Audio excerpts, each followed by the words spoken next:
immature on their part to cheer for Matt Castle getting injured. They should be ashamed of themselves. And I don't say that a lot about fans, but if you're cheering for someone getting injured, you got a disgusting mind, and you need to go have a reality check. That's just what I think about Kansas City fans in regards to what's been going on this entire season for Kansas City. I know it's been a bad year, but don't be disrespectful to a team, to a team that really played competitive football today. If it weren't for a few mistakes, they get the victory here today.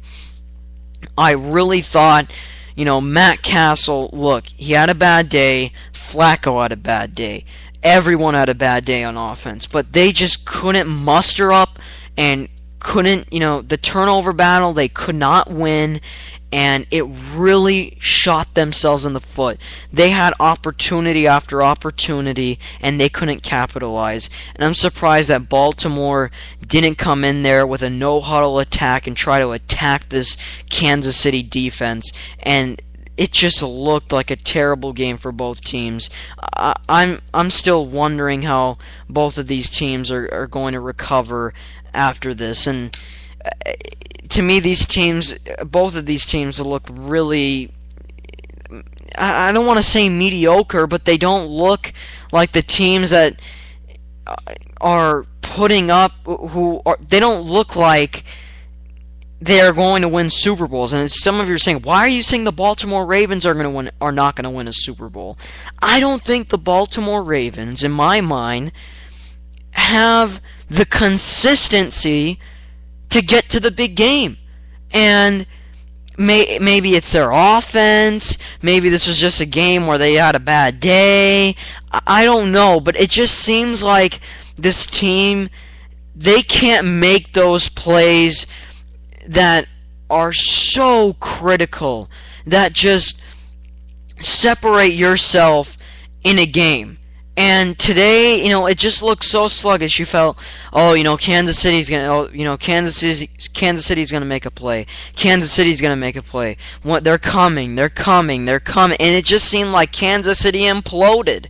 They just dropped the ball, they let it go, and they couldn't get anything to go. And Baltimore got a big break today. Baltimore shouldn't be happy today. Baltimore shouldn't be impressed. Baltimore should really look themselves in the eye and wonder, hey, what are we going to do? How are we going to get back to our no-huddle offense? That's what Baltimore should be worrying about. That's what I think they need to worry about. And until then, well, they're not going to win a Super Bowl with this squad. And it's unfortunate how this team comes so close, but I just don't see it this year. Everyone thinks they're going to the Super Bowl. I mean, most people do, not everyone. You know what I mean. But most people do, and I'll be out there and say this. I think the Houston Texans, the New England Patriots, those are the teams that will win the Super Bowl this year. Those are the not win, but those are the teams that will have the opportunity to win a Super Bowl this year. Those are the teams we need, to think about. Those are the teams that we need to talk about. I mean, look, Baltimore's good, and I know this may be a trap game, but even if it's a trap game, you can't get one touchdown today. Not one. That's brutal. That's brutal. Against a Kansas City team that gave you so many gifts. I don't know how to explain. It just surprises me. And another thing that really surprised me over the course of this day is how many times. I mean, these things really surprise me. This really surprised me. Why did the Philadelphia Eagles lose today? How? How did the Philadelphia Eagles lose to the Pittsburgh Steelers today? Could someone explain that to me? Because the Eagles offensive line problems cascade week in and week out, and it's hurting them so much. Vic is fumbling. The defense can't catch interceptions. These are the simple things that ruin franchises, that no matter how much talent you have in the league, those are the things that at the end of the day, the mental errors, the mental mistakes, those are the things that eliminate you from getting an opportunity for a Super Bowl. And you can't do... I mean, I know they're simple. I know that... But it kind of... And look, I hate to say this. I like Andy Reid as a person, and I mean, God forbid, I feel really terrible for the guy, and I'm sorry to say this, but it all starts at the top. If you can't get the disciplinary things, eliminating the mistakes, can't get it done by the simple little things, it all starts at the top, and I'm really sorry to put the blame on him. And I put the blame on him a lot during this season, and I apologize, and I know he's been going through a lot, and I kind of hate saying this, but it's been occurring, and it's been occurring, and it's been occurring, and it's been happening, and happening, and happening, and happening, and they cannot control it. And I don't want, I don't want guys to be fired. I don't like it when guys lose their jobs, but it seems like either Andy Reid's emotionally worn down, or I don't know. But I think it may have to be the end of an Andy Reid era if they don't make the playoffs this year. And the way that they're playing, and the way that it's been occurring, and the way, and this style of play, and the mental errors and the mental mistakes, and the no discipline whatsoever with the penalties, and the the poorly constructed non-executed plays. It's going to have to be the end, because you can't have that much talent. And look, I hate saying this. I really do. I hope that this Eagles team turns it around for Andy Reid and company. I really hope so. But you cannot go in there and do that against a Pittsburgh team that played so sluggish. I mean, Pittsburgh really should have not won that football game. Are you kidding me? Are you kidding me, Pittsburgh? I was watching that game in awe that Philly gave those gifts to Pittsburgh. Awful. Awful. Disgrace. Come on, Philly. Come on. I really think that Philly is better than what their record shows. And I know there's a statement, the record shows who you are and identity. Look, I think it's the total opposite. It's just been these simple mental errors. These simple mental errors. Gotta fix them immediately, or else you're not making the playoffs. That's just my perspective. Simply my perspective on this. And unfortunately, I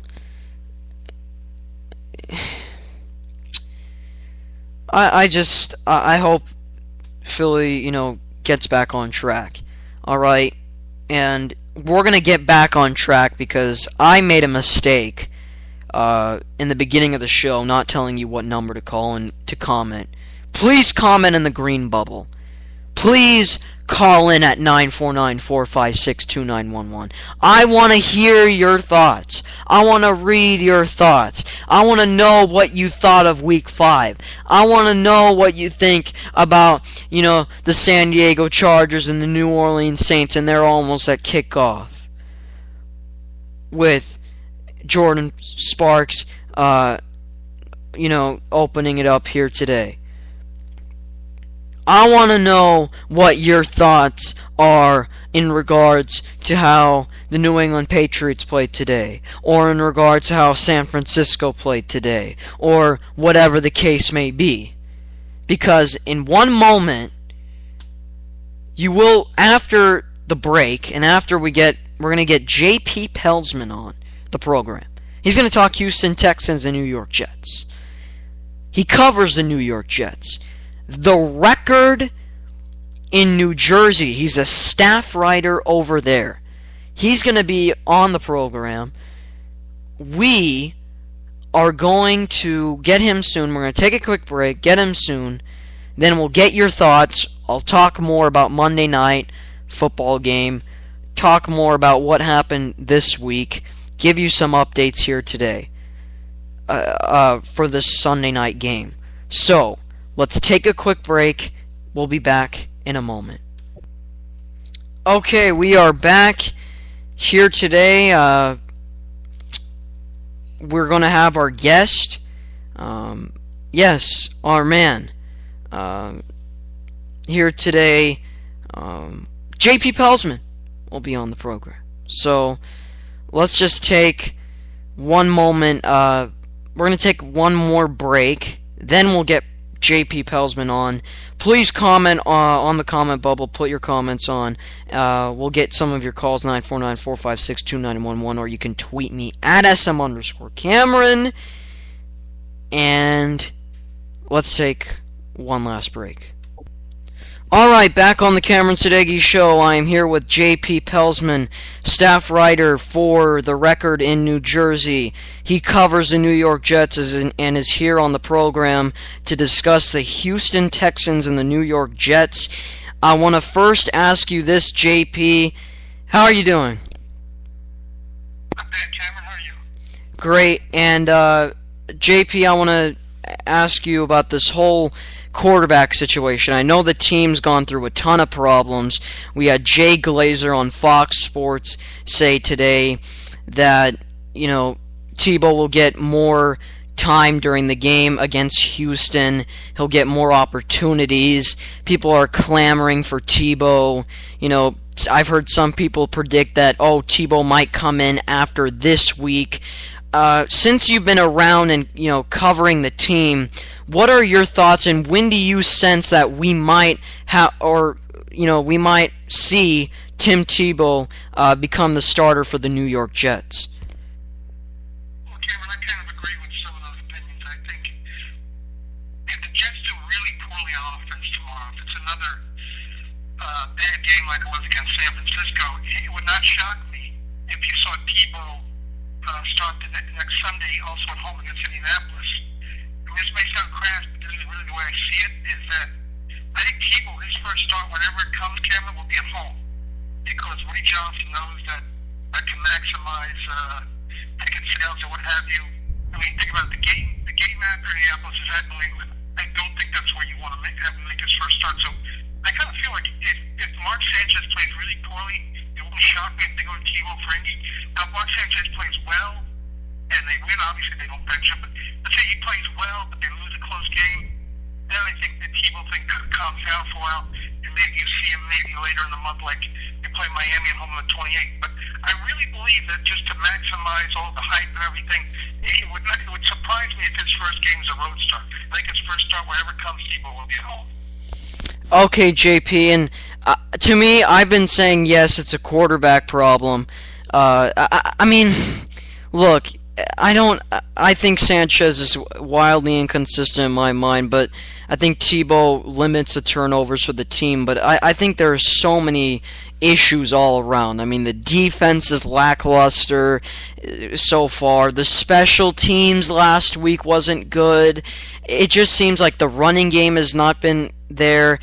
I feel like there's more to this than the quarterback issue. And do you think that Tim Tebow, or regardless of who the quarterback is, do you see any promise that the New York Jets can resolve these issues? And do you see anything that you've covered over the course of this season that they could possibly overcome these issues and get back on track?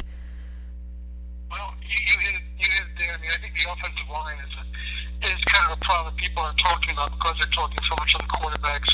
I mean, that's one reason the running game isn't there. There's not a lot of holes.